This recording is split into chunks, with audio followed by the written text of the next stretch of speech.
Ижил гараа хөгжлийн бэрхшээлтэй иргэдийн эрхийг таниулах төсөл.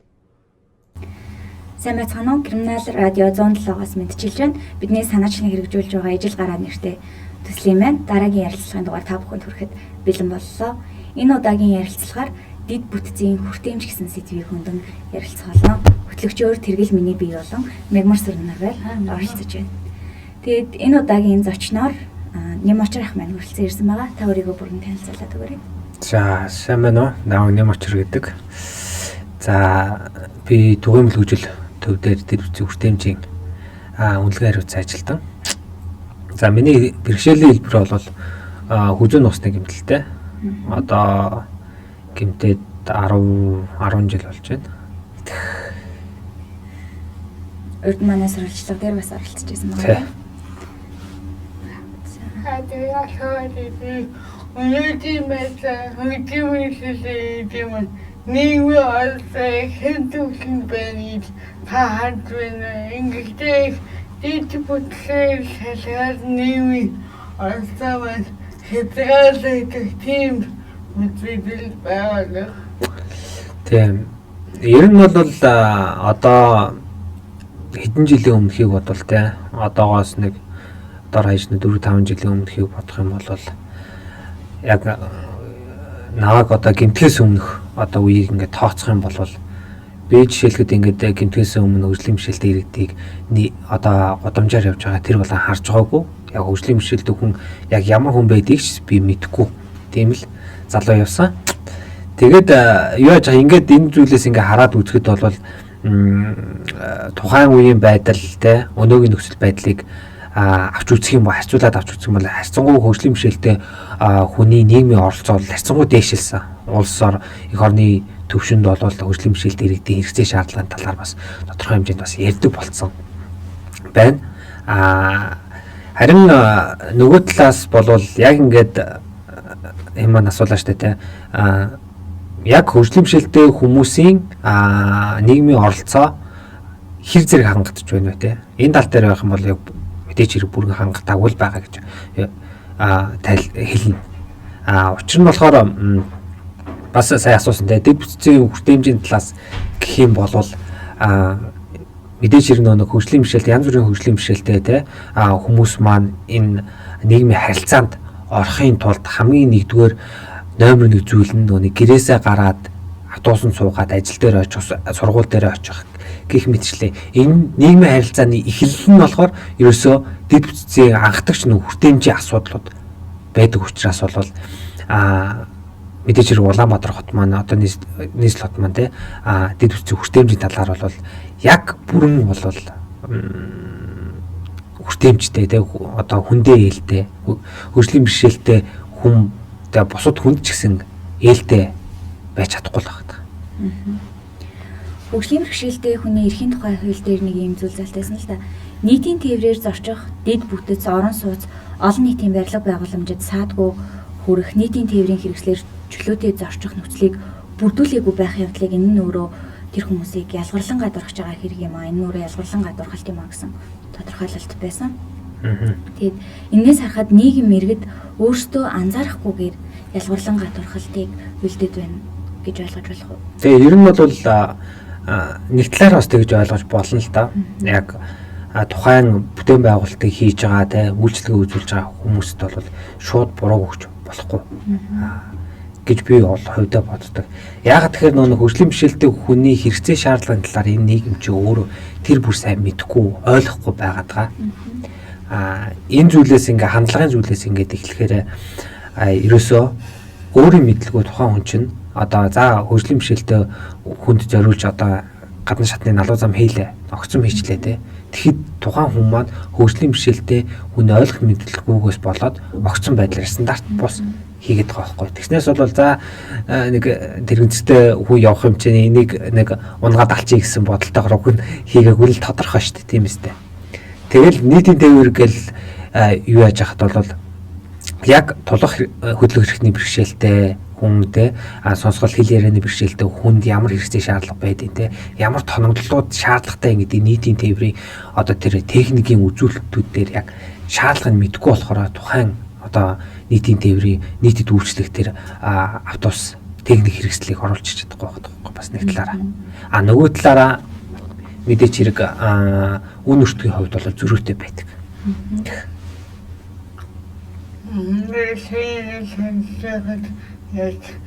Хүчтэй байсан гэдэг тэгээд хүчтэй байдаг биологийн ямар үеэстэй яагаад энэ бүдүүн зэшгүй шаардлага тий, ер нь хүртээмжтэй байдал гэдэг маань яг уу хөгжлийн бишэлтэй иргэдийг одоо нэг нийгмийн харилцаанд бүрэн дүүрэн оролцоход тий саад нийгмээс учруулж байгаа саад бэрхшээлийг арилгахад нэгэн томоо хүчин зүйл болж байгаа шүү дээ тий. Холоосд нэг юм жишээ байдیں۔ Яагаад хүртээмжтэй байдлыг бий болгох вэ гэдэг зүйл дээр нэг жишээ авч ирээ тий. Олон улсад болохоор нэг хөгжлийн бэрхшээлтэй хүн одоо тухайн улсынхаа нийгэмд одоо бусдын адилтай бүрэн дүүрэн оролцож чадчих юм бол эн чинь тухайн нийгмийг үнэлэхтэй, олон улс үнэлэхтэй энэ улсын нийгэм бол хүндээ ээлтэй хүмүүлэг арсан нийгэм юм а гэж тодорхойлсон байна.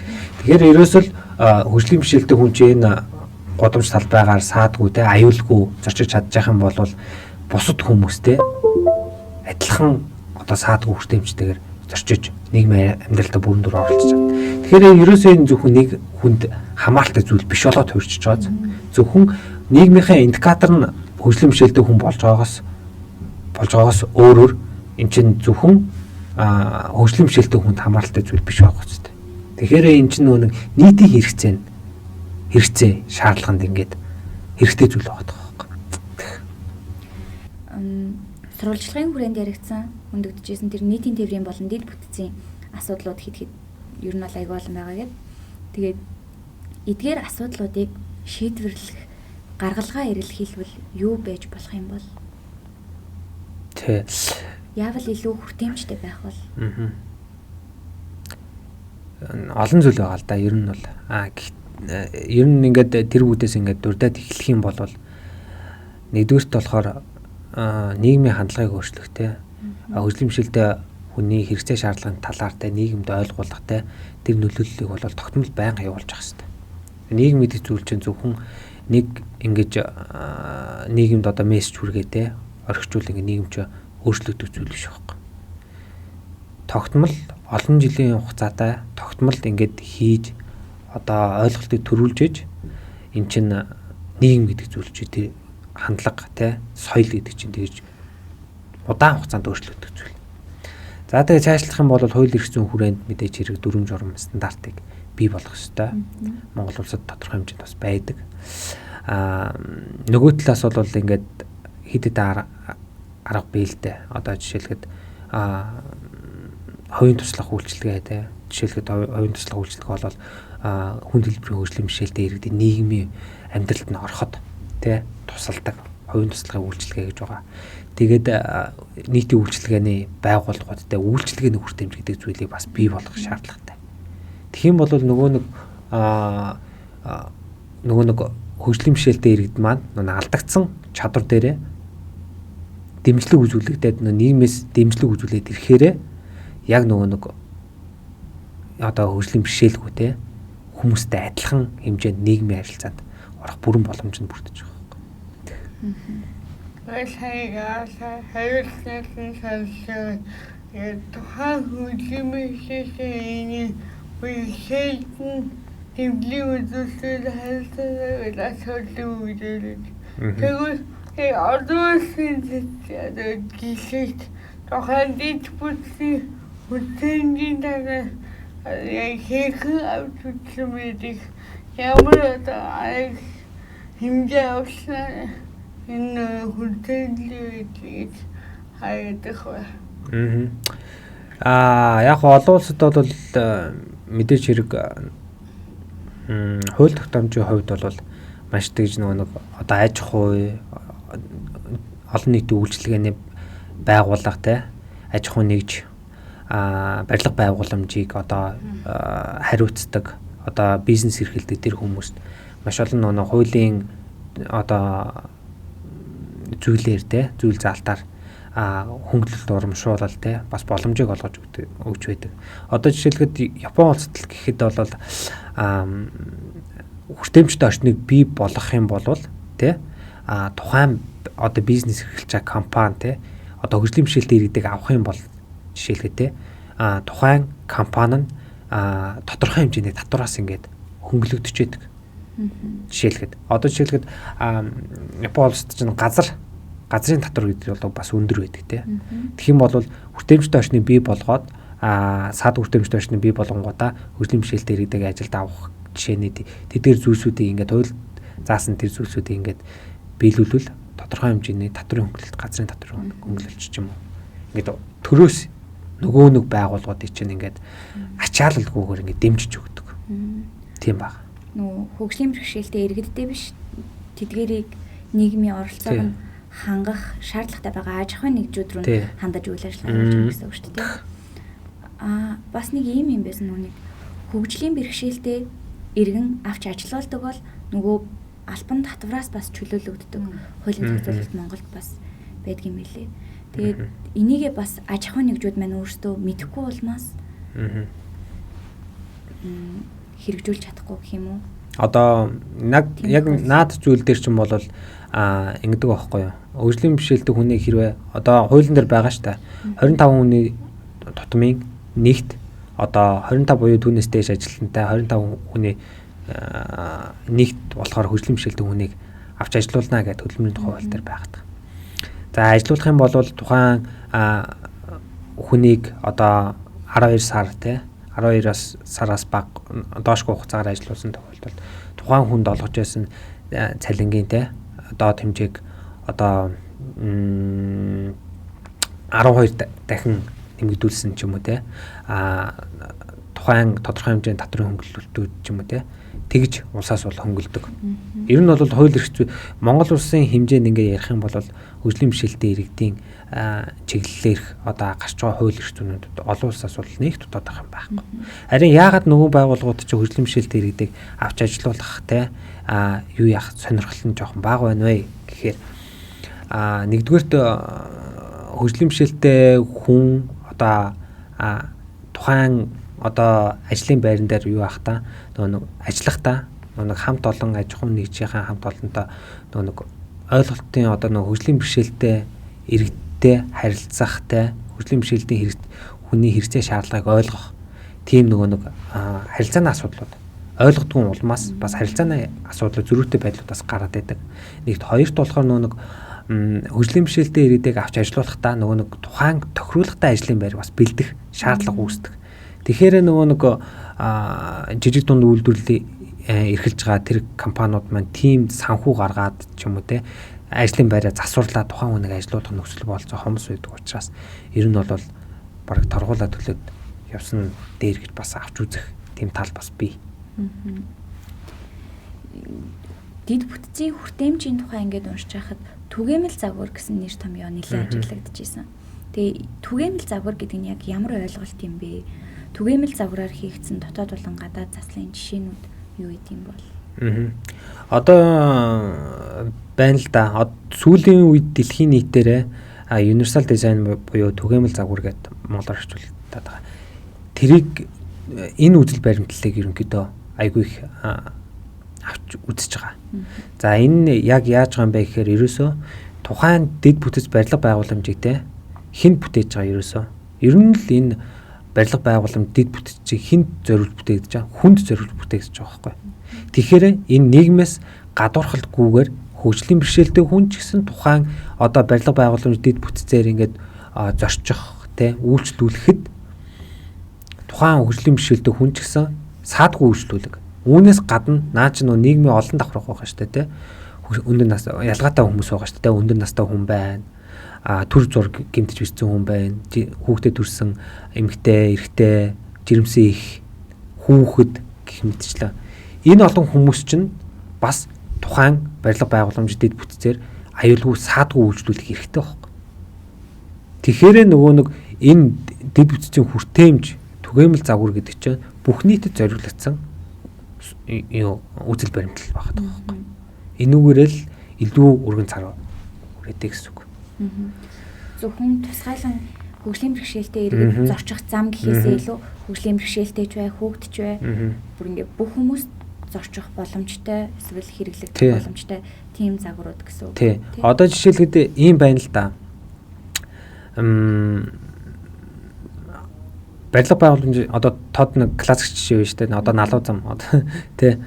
Налуу замыг одоо зөвхөн хөгжлийн бэрхшээлтэй хүн ашиглах уу? Бас үгүй байхгүй юу? За яг хөгжлийн бэрхшээлтэй хүн зориулан бүтээж байгаа гэсэн тэнтэй чинь нөгөө хүн жоохон өндөр настай болоод ингээд төгшрөөд эрхийн цагт нөгөө Монгол улсын ер нь стандартад бол гадны шатны стандарт нь 14 см гэдэг байхгүй юу? Хамгийн дээдл та. 14 см-ээс дээш өндөр байж болохгүй. Нэг гişгүүр өндөр шүү дээ. Тэгэхэд хүн өндөр наслах тусмаа тухайн хөлөө тэр 10 см өндөр боржуур, 15 см өндөр боржуурн дээр тэр шатны нэг гişгүүр дээр зөөж яхад бол айгүй хүндрэлтэй болж байна. Тэгэхээр яах нь вэ? Тэр хүн чинь зүгээр налуу замтай алгуур стандартын дагуу налуу замтай байвал тэрүүгээр л яваад орчих шүү дээ. Асуудал байхгүй. Түр зур гэмцэн хүн байна. Тэ? Тэр хүүхдүүд чинь бас ингээл энэж хөрж нэг гүйж угаал анзаарахгүй байдлаас болоод шат босоод авч зөндөө тэгэлж байна те. Тэрнээсээ болоод бэртэж гэмтэх бас үе байгаа те. Ялангуяа Монгол орны уур амьсгал эрсдэс болохоор. Тэгэхээр ялгаагүй нөгөө нэг юу чинь налуу замын чинь нөгөө л хүүхдээ ашиглана шүү дээ. За тэгвэл нөгөө тэргээд төрсөн нөгөө ээж байна, аав байна те. Яг хүүхдээ ингээд нэгтэй гартаа тавьчаад тэргийг нураагаал дахиад нөгөө гартаа бариад дахиад шатаарыг өөргөө гаргах. Шаардлага байхгүй зүгээр ингээд хүүхдээ сэрээлгүйгээр налуу замаар түрээ гарч гэлдэ те. Гэх мэтчлээ олон талт байдлаар ингээ ашиглах хүний хамгийн биеийн амар байдлыг сонголтыг олгож байгаа зүйл л байна. Хайлтын хөтөнгийн байдлыг үйлчлэн хүний амьдрал тухай энгийн болдог гэдэг. Тэгвэл яг энэ дээр манай хууль тогтоомж яг дэд бүтцээс хангалттай хууль өглөөний тавьсан. Тэгвэл яг энэ дэд бүтцийн хөтөнгийн хянал тавихтай субъект байдаг бол хэм байдаг вэ? За, ер нь бол яг Монгол улс хөгжлийн бэрхшээлтэй хүний эрхийн тухай кино зөв 2006 онд нэмэлт протоколтой нь хүлээж аваад тэгээд 2009 онд хөгжлийн бэрхшээлтэй хүнийд зорчих орон зай орчин барилгын болон явган зам талбай стандартаа баталж гаргасан байдаг. Одоо конвенцийн хүрээнд 2009 онд баталж гаргасан байдаг. Тэгээд 2016 онд болохоор хөгжлийн бэрхшээлтэй хүний эрхийн тухай хууль батлагдсан байгаа. Түүнийг дагалдаад бас ингээд норм дүрмийн стандартууд, норм дүрмэнд бас тодорхой хэмжээний бас өөрчлөлтүүд, хэрэгцээ шаардлага өөрчлөлтүүд орсон байдаг. Ер нь түрүүн хэлсэнчлэнтэй яг хөгжлийн бэрхшээлтэй хүнийг нийгмийн харилцаанд оролцуулах тал дээр бодлогын бичиг баримт бол Монгол улс бол дэлхийн улс орнуудаас нэг дутаад байхааргүй байхгүй уул нь бол хамгийн гол нь нөгөө нэг биелэлт, хуулийн биелэлт. Одоо жишээлбэл хөгжлийн бэрхшээлтэй хүний эрхийн тухай хуулийн одоо 32 дугаар зүйл дээр хөгжлийн бэрхшээлтэй хүн бие дааж амьдрах эрхтэй гэж заагаад өгсөн байна. Тэгэд одоо 2016 он гэхэр чинь 16-наас хойш энэ хуулийн зүйл залт бас биелэгдээгүй л явж байгаа. Биелэлт хангалтгүй байгаад байгаа. Хуулийн биелэлт. Гэх мэтчлээ. Нэг бас зүйл дээр болохоор ярихад бол барилга байгууламжийг хүлээж авах комисс гэж байдаг. Тэрэнд болохоор саяхнаас одоогоос нэг 2-3 жилийн өмнөөс бол хөгжлийн бэрхшээлтэй хүнийг одоо хөгжлийн бэрхшээлтэй иргэдийн чиглэлээр эрхийн чиглэлээр нэг үйл ажиллагаа явуулдаг төрийн бас байгууллагуудыг гишүүдийг нэг оролцуулдаг, барилга хүлээж авах комиссд оруулдаг болсон байдаг. Гэхэд энэ тогтолцоо ч өөрөө жоохон учир дутагдaltaй байдаг байхгүй. Яагаад учир дутагдaltaй байна вэ гэхээр нөгөө нэг зураг төсөл батлах хэмжээнээс нь эхлээд хөгжлийн бэрхшээлтэй хүний стандартыг нөгөө шаардлагатай стандартуудыг нь мөрдөж хийгээгүй зургийг батлаа хийдэг. Яагаад гэхээр нөгөө нэг хөгжлийн бэрхшээлтэй хүний хэрэгцээ шаардлага нөгөө нэг зураг зурж байгаа этгээд те баталж байгаа этгээд эдэр сайн ойлгохгүй байгаа байхгүй. хөгжлийн бэрхшээлтэй иргэдээс ч гэсэн санал зөвлөмж бас авахгүй байгаа те. Тэгэхээр нөгөө нэг барилга гүйцэтгэж байгаа хүмүүс маань батлагдсан зурган дээр л зургийн даалгаврын дагуу барилга байгууламж замтал байгаа барьдаг байхгүй. Тэгэхээр нөгөө нэг зургийн дагуу барьлаа гэд нөгөө нэг хөгжлийн бэрхшээлтэй хүмүүс та нар стандартаа биелүүлээгүй байна гэд хэлэхээр бид зургийн дагуу барьсан гэдэг байхгүй. Энэ тал дээр нөгөө нэг ингээд бодлогын хоорондын уялдаатай байдлын алдагдлууд зөрүүтэй байдлаад ингэж гараад идэг. Одоо ойлын зорхойч юм шиг тий. Тэг тиймэрхүү байдлууд гараад идэг байхгүй. Ер нь бол хуулийн дээр ч гэсэн орон сууц дэд бүтэц нийтийн тээвэр бол хүртээмжтэй байх ёстой гэсэн заалтууд нэлээдгүй ажиглагдчихсэн. Тэгээ дээрэс нь дахиад хөгжлийн бэрхшээлтэй хүнд хүртээмжтэй буюу түүний хэрэгцээ шаардлагад нь нэгдсэн нийгмийн дэд бүтэц орон сууц олон нийтийн барилга байгууламжийн орчны болон дотоод зохион байгуулалтын заавал дагаж мөрдөх үндэсний стандартыг батална гэсэн заалт байсан. Тэгээ стандарт бол байгаа юм байна. Энэний хэрэгжилт хэрхэн хангагдаж байна вэ гэдэг дээр учир дутагдал байна гэж ойлгож штэ. Тэгэхээр энэ стандартыг бүрэн дагаж мөрдүүлэх яг энийг хариуцах субъект нь гэх юм уу? Юу гэдэг юм бол? Энэ нь бол хууль эрх зүйгээ ингээд эргээд харахад ч гэсэн те. Ерөөсөө эний чинь мөрдөж ажиллах үүрэгтэй байхгүй юу? Одоо энэ би сая хэллээ шүү дээ те. Хөгжлийн бэрхшээлтэй хүний эрхийн тухай конвенцийг нэмэлт протоколтой Монгол улс хүлээж авсан гэсэн. Тэгэхээр чинь конвенц гэдэг олон улсын бичиг баримт чи өөрөө том бичиг баримт байхгүй юу? Үндсэн хуулийн дараачаар орох. Зарим хуулиуд дээр ч гэсэн тийм байж та. Зарим Монгол улсын хуулинд хүний эрхийг одоо биелүүлэхтэй одоо учир дутагдaltaй тийм зүйл заалт байх юм бол олон улсын бичиг баримтыг дагнаа. Нэмэлт протоколтой одоо конвенцийг нэмэлт протоколтой авсан цөөхөн улс байдаг бас дэлхий дээр. Тэ. Тэгэхээр нөгөө нэг Монгол улс чинь хөгжлийн бэрхшээлтэй иргэдийгээ нийгэмдээ бүрэн дүрэн оролцоотой эрхийг хангуулж амьдруулнаа гэд олон улсад амласан байхгүй. Нэмэлт протокол гэдэг чинь бас нэг тийм очиртай. Тэгэхээр ерөөсөө нөгөө нэг бодлогын бичиг баримтууд те олон улсын бичиг факт бичиг баримтуудыг ингээ хараад үзэхэд биш те. Түүнийг дагаж гарсан дагалдах одоо стандарт норм дүрмүүд байна шүү дээ те. Тэгэхэд бол барилга байгууламжийг одоо бүтээн байгуулж байгаа те. Тэр гүйцэтгэгч те одоо төлөвлөгч тэр төрийн болон дээрээс доош бүх албан тушаалтууд маань энэ бүх зүйл дээр анхаарч ажиллах те хөгжлийн бэрхшээлтэй хүний хэрэгцээ шаардлага тооцож явах үүрэгтэй байхгүй. Тэгэхээр бид хоёрын асуугаагүй дэд бүтцийн тал дээр ингээд иргэд болон аж ахуйн нэгжүүд илүү анхаарал зохилтой гэсэн санаанууд юу вэ? Таны үгүй энийг л хийхин гэсэн тийм хараа. Тийм бас нэг миний нэг бас нэг ярьдаг нэг зүйл байдаг л та. Ерөөсө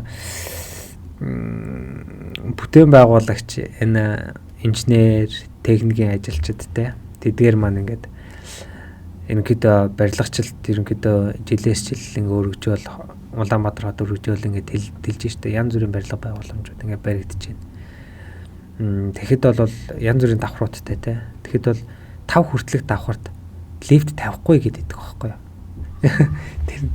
Тэнгүүдээ нэг нийттэй зүйл нь ерөөсөө тавьж болохгүй гэсэн хандлагаар хандаад ерөөсөө тавихгүй тийм зүйл байдаггүйгээд тавих ёсгүй ухааны юм яриад байдаг байхгүй.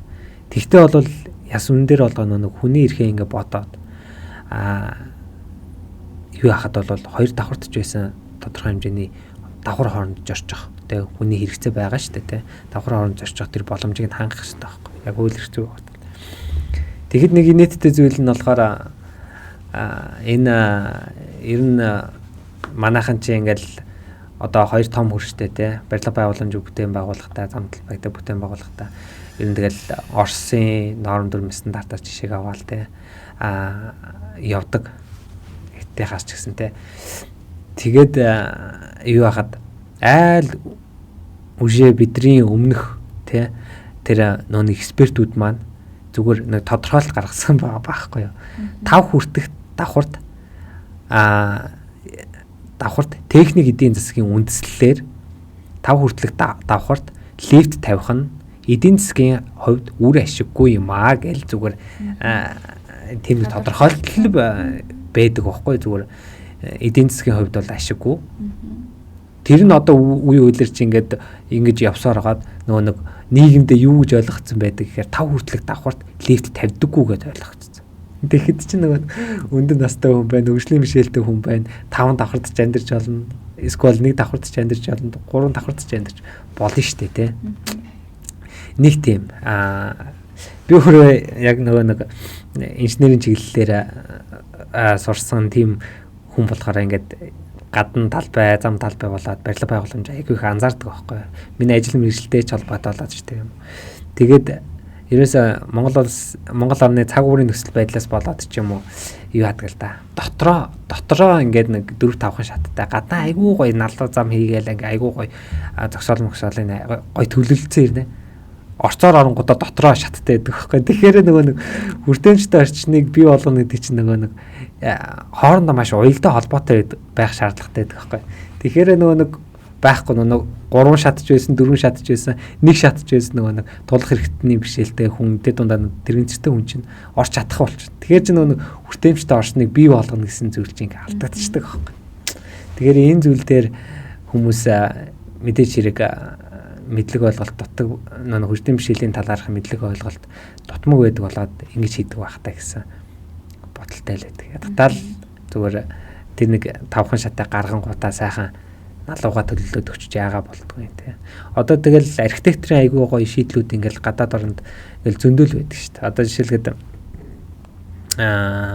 яг хоо цагуур энэ нөхцөл байдлаар шалтгаалдаг л байна. Гэтэл бол архитектурын шийдлүүд, инженер техник, инженер гэдэг хүн чинь нэг ер нь л уурхаан гарах хэрэгтэй байдаг үстэй нэг шог яриа байдаг та. Бурхан инженерийг бүтээсэн, инженер бусдыг бүтээсэн гэдэг шиг тий. Одоо жишээлбэл Япон улсад болохоор гаднаа шаттай тийм өндөр шаттай барилга эдэр баг байдаг байхгүй. Ихэвчлэн гаднах одоо орчинтойгоо нэг давхар нь нэг төвшний зүрөө нээх байхгүй. Ингээд тий хаалга руугаа шууд ороод тэгээд шатгүй байдлаар ингээд төлөвлөгдсөн байдаг. Тэгэхэд бол яагаад Монгол тийм архитектурын шийдэл гаргаад барилга байгууламжуудыг тэгж барьж болохгүй гэж. Тэгэл манайхан чинь нэг шатан дуртай штэ те. Тэгэл одоо энэ юу вэ? Сүхбаатарын талбай Чингисийн хөшөө байгаа зү.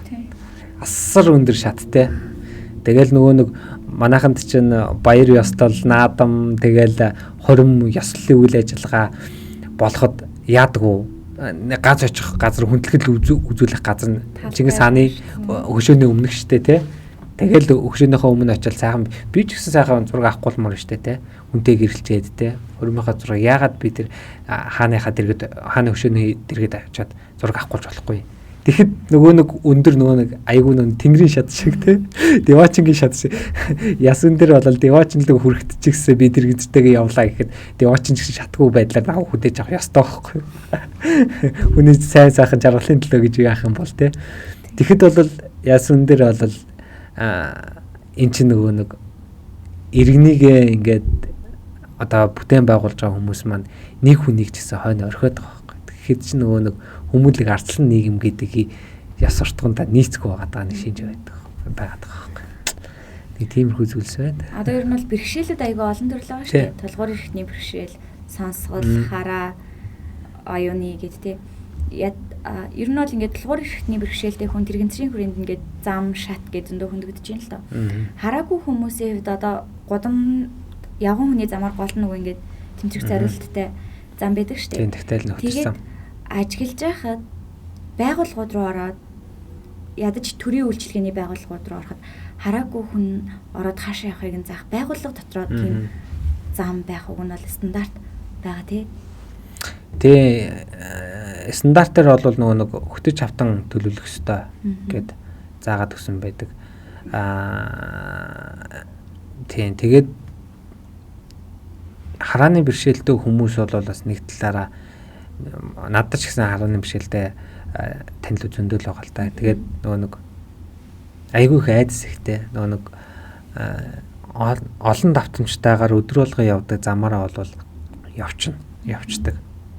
Тухайн зам нь болохоор гол нэг хүртээмжтэй аюул осол багтаа байхгүй. Тэгээ нэг танихгүй замаар ингээ явахдаа заавал нэг хөтөч юм уу те туслах ажилтан ч юм уу туслах хүнтэй ч юм уу те тэгж явахгүй болохоор нэг нэгдүгээр төөрөх асуудал те хоёрдугаарт нэг айдас ихтэй хаанаас юу гарч ирээд мөрөгчих бол айгүй бол нэг манай чинь нэг сэдэ нэг таншааны тагаалга очоод байдсан шүү дээ. Тэгээд таншааны тагаар унаад өгчих юм л яаж гэдгийг ер нь ярьдаг байхгүй. Нэг хэлээд бас нэг асуудал намайг манай шатнууд вангээд бэлгүү тэгээд нэмээд айгүй гоё гэлгэн тэгээд жахасаас юм гээд айгүй гэлэн тэгээд энэ бас хахад гоё айгүй асуудал болчихсон юм. Харин манай монголчууд ч өөрсдөө ингэ юм хийхтэй юу яах та айгүй тийм гоё чамин зүйлд айгүй гялцал юмд айгүй дуртай. Одоо жишээлбэл налуу замыг ингээл хийхтэй ингээл амар сайхан гантэг мэд үнтэй юу тэр юугаар хийчих штэ. Гэлайсан сайхан те. Тэгэхэд чи нөгөө тухайн налуу замыг чи хэн ашиглах уу гэдгийг сайн тооцоогүй. Гоё л харагдвал хамаа байхгүй хэн ашиглах. Тэгэд бол нөгөөдгөд чинь нэг цаг уурын байдлаас хэн ашигладаг нэг хүүхдүүд дээрээс нэг гулсуур байхгүй гулс тоглодог байхгүй. Тиймэрхүү зүйлсүүд байна. Тэгэхээр нэг энэ хүнтэй л яахад бол ер нь агуу юм болгоно энгийн байдаг гэдэг шиг те. Ер нь бол хүртээмжтэй тэр орчныг бүрдүүлнэ гэдэг чинь маш энгийн зүйлсээс эхэлдэг байхгүй. Зөвхөн нэг 5 см өндөр тэр давжааг үгүй хийчих юм бол тэр чинь ямар их саад бэрхшээлийг арилгаж байна гэдгийг хүмүүс маань ер нь бол ойлгох хэрэгтэй. Одоо жишээлбэл чи гэхдээ хоёулаа би нэг ингээ харьцуулъя л да. Би тэр үнэтэй хүн чи ямар нэгэн бэрхшээлгүй хүн те. Тэгэхэд чи нэг 5 см өдөр 5 см босхийг болвол те өдөр болгон чи хэдэн 100-аар нь бараг давж иж магадгүй те. Анзаарахгүйгээр чамд бол ямар саад болохгүй. Тэгэхэд тэр 5 см тэр өндөр тэр жижигхэн зүйл чинь миний хувьд болохоор хин нэгнээ тусалцаа авах шалтгаан болдог байхгүй. Өөрөө хийж чадахгүй болох те. Тэгэхэд бол хоёулаа бол ингээд чи хүн би хүн ялгаа байхгүй. Бид миний нийгэмд оролцоод явдаг зүйл нь болохоор тэрэгцэр ашиглаж бид нийгмийн харилцаанд оролцдог те. Чи болохоор хоёр хөл дээрээ оролцдог те. Энэ оролцдог байдал маань л арга нь жоохон өөр болохоос бид хоёр адилхан мөн чанар бол яг адилхан байдаг. Дид бүтцийн хүртээмж дээр ярихад гурлаа зам шат нэлээ ярьлаа штэ. Тэгэхээр ер нь өөр юу байдгийм бол одоо сонсголгүй хүнд гэхэд гэрлэн тохиолдолтой. Тэгээд нийтийн тээвэр байна. Өөр яг дид бүтцийн асуудал дээр бэрхшээл болдог юу байдгийм бол бусад бэрхшээлүүдтэй хүмүүст ч гэсэн. Тий. Ер нь бол хараа болон сонсголын бэрхшээлтэй хүмүүсийн хувьд бол хүртээмжтэй орчныг бол мэдээллийн хүртээмж маш их шаардлагатай. Энд чинь хүртээмж гэдэг зүйл дотор чинь хатуу дэд бүтц болоод тий бас ингээд мэдээллийн хүртээмж үйлчлэгээний хүртээмж гэх мэтчил дотроо ингээд хэд хэдэн хуваагдаад ингээд явцдаг байхгүй. Тэгэхэд нэг хараа болон сонсголын бэрхшээлтэй хүмүүс маань нийгэмд оролцох нэг гол юу нь болохоор тохионы хил. Тохионы хилний асуудал байна. Сонсголын бэрхшээлтэй ирдэг. Харааны бэрхшээлтэй хүмүүст болохоор бас ингээд нэг мэдээллийг бүрэн авахад зориулж те бас ингээд бичгэн хэлбэртэй одоо ном, товхмол, сонин сэтгүүл төрөөс батлагдан гарсан те журам стандартууд маань барайл одоо тэр юун дээр байдаггүй. Хэвлэмж материалаар ингэж байдаггүй байх жишээ гэх мэтчлээ. Энэ тал дээр бол тэ зэрэг тутамг л да. Одоо жишээлбэл сүүлийн одоо жилүүдэд бол тохионы хэлний хэлмэрчтэй зурагт одоо хэд байна Монгол улсад. Ер нь өргөн нэвтрүүлгийн тэ тэр сувгийн одоо үндэсний телевиз мэдээллийг л ерөнхийдөө бараг тохионы хэлмэрчтэй гаргаж авах жишээ нэ. Өмнөх жилүүдэд одоо бол нэмэгдэж байгаа байх л та. Одоо тэр ковидын үеийнх одоо цар тахлын үеийнх бас тэр мэдээлэл бол сонсголын бишэлтэд иргэдэд хүртээмжтэй хүргэхийн тулд ингээд охины хэлний хэлмэрчтэй тий. Ер нь гаргаж байгаа. Эн чинь нэг талаасаа ингээ хүртээмж, мэдээллийн хүртээмж тухайн хүмүүсийн нийгэмд нэг оруулж байгаа тийм хүртээмж болж байгаа. Ер нь тэгэл хүн гэдэг чинь нийгмийн харилцаанд орж чадахгүй нэг нийгмийн цад ингээл тасарч идэх байхгүй. Хүний их нарийн юм шиг байна. Одоо ер нь бол бүх иргэд тэгш эрэхтэй хүн болж төрснийхөө хувьд эдлэх хэрхүүд гэж байгаа шүү дээ. Тэгээд дээр нэг сая бид 3 ярианд төр хөндөгцсөн 5 давхар хүртэлх байрлагад лифт хийх нь ингээ эдийн засгийн хувьд үр ашиггүй байна гэсэн яриа гарлаа шүү дээ. Хэрвээ хүнийхээ эрхийг дээдлээд яг тухайн хүмүүст ингээ бүх хүмүүст зориулсан хинч ашиглаж болохоор хийе гэвэл ингээд налуу замыг нь шийдээд лифтийг нь шийдээд ийм барилга барьсан байлаа гэхэд тэр барилгын нэгдүгээрт борлуулалт, хоёрдугаарт нөгөө нэр төр гэх юм уу үнэлэгдэх байдал ч гэсэн ингээд нэмэгдээд явхаар эргээд эдийн засгийнхаа хувьд нөгөө гаргаж байгаа зарлагаасаа илүү үр дүн үр ашигтай байдлыг авчирч болмоор юм шиг санагддаг. Энэ зэргийн юмыг нийгэм маань өөрөө хүлээж авах, ойлгох, хандлагын асуудал юун төрөнд байгаад байгаа шиг байна тий. Ер нь бол хандлага ойлголтын асуудлууд бас энэ дөрвөнд бас байгаад байгаа. Тэгэл ядахтаа л нэг дэлгүүр байлаа гэхэд тийм хүртээмжтэй байх юм бол нөгөө нэг өндөр настай тий нэг нийгмийн харилцаанд орох гээд ингээ явж гадуур явхад одоо биеэсээ илүү хүч чармайлт гаргадаг тэр хүмүүс маань хамгийн гол нь зүгээр бид амрал газрыг тав тухтай газрыг сонгоно үстэй. Тэгэхээр нөгөө нэг бизнес эрхэлж байгаа тэр хүмүүстэй эргээд нөгөө нэг бид нар чинь өөрсдөө нөгөө нэг бизнесийг өргөчгöd орлого оруулах тийм нэг бас нэг юу болоод өгчдөг байхгүй шалтгаан болоод өгч байгаа. Тэрийг маань бидрийг одоо ядахтал тэр бизнесийн байгууллагуудыг жоохон ингээд юу давсгаатаагаар олж харах юм бол бас нэг том менежментийн зүйл байгаа байхгүй. Өнөөдөр сайдаа хаагад энд бүтэн хүнтэй дуул хөдөлмөршээ эгэдэтмэ тохой ихний вихтэй бол хараа сасрын вихтэй илүү бол хамаас болох юм хайчих. Тэгээ ер нь бол яг нийгэмд бол яг илүү их хамааралтай юм шиг ингээ харагдаж байгаа юм шиг ч гэсэн нийгэмд хэрэгцээ шаардлага нь байгаад байдаг байхгүй. Одоо биднээс бусад тийм бид нар чинь нийгмийнхаа индикатор болчоод илүү их хэрэгтэй юм шиг харагдаж байгаа болохоос нийгэмд ч өөрөө энэ чинь хэрэгтэй байхгүй. Ядахтаа тэр нөгөө нэг аюул осол авааргүй те хүртээмжтэй тэр орчинд бид нар нөгөө нэг хэдхэн минут хараанасаа холхон хүүхдүүдэд амар тайван тоглуулчмаар шүү дээ те. Ядахтаа энэ зүйлийг бодох хэрэгтэй байхгүй. Энд чинь нөгөө нийгмийн шаардж байгаа бидний бас нэг хүртээмжийн те тав тухайн аюулгүй байдлыг те нэг тийм зүйл байгаад байгаа байхгүй. Хүртээмжтэй орчин гэдэг ч өөр. Хүн буюу иргэн хүн нь өөрөө одоо энэ улсын баялаг гэж яваад байгаа шүү дээ. Тийм шүү дээ. Тэгээд бид нар бүгд нийгэмдээ үр ашигтайгаар оролцоод улсаа их орныхоо хөгжил дэвшилт ингээд нэмэр оруулаад явж байгаа шүү дээ.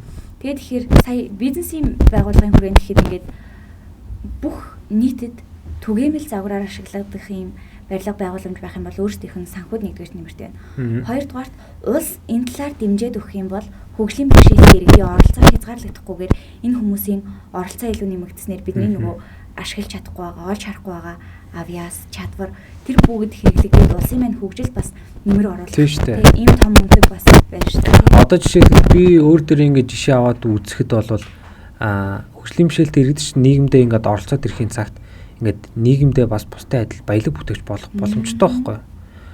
Зөвхөн уулс болоход бид зүгээр халамж өгөөд ингээд гэртээ байгаадаа гэсэн байдлаар ингээд хандаад байна шүү дээ. Гэхдээ бид нар ингээд нийгэмдээ оролцоод чаддаг зүйлээ хийгээд байх юм бол бид нар баялаг бүтээгч ажил хөдөлмөр хийн тэ татвараа төлнө. Тэнгүүтээ одоо жишээлхэд би бол хүнд хэлбэрийн хөгжлийн бэрхшээлтэй гэж явдаг.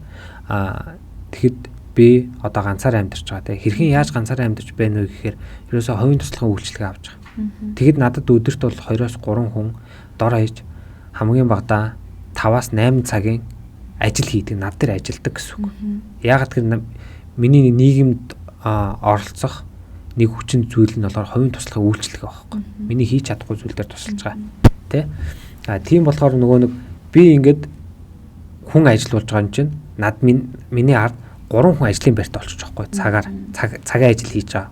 Тухайн хүмүүс чинь бас улстай татвар төлнө шүү дээ тийм биз. Тэгэхээр хөгжлийн бишэлдэг хүн чинь өөрөө нийгмийн баялаг бүтээгч болох бүрэн боломжтой байхгүй.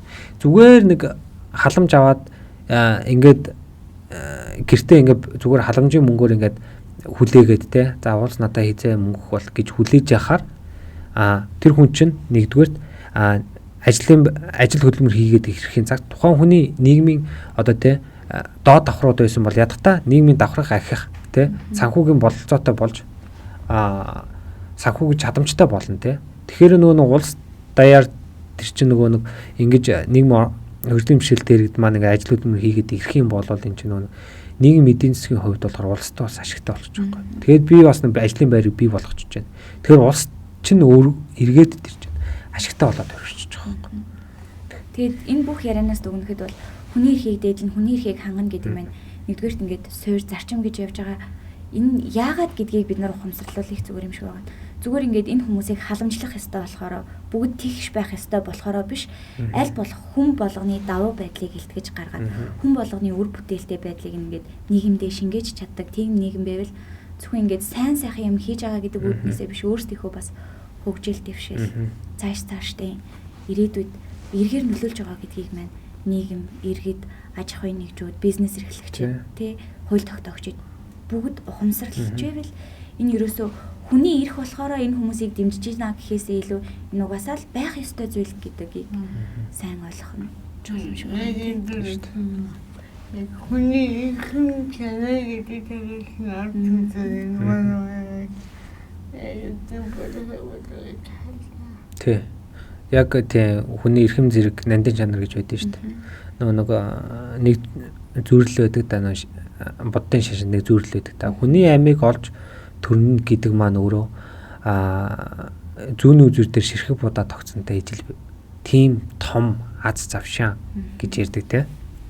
Тэгэхэд бол хөгжлийн бишэлтэй иргэд хүний амийг олоод төрсөн те. Хүн шиг амьдрмаар шүү дээ те.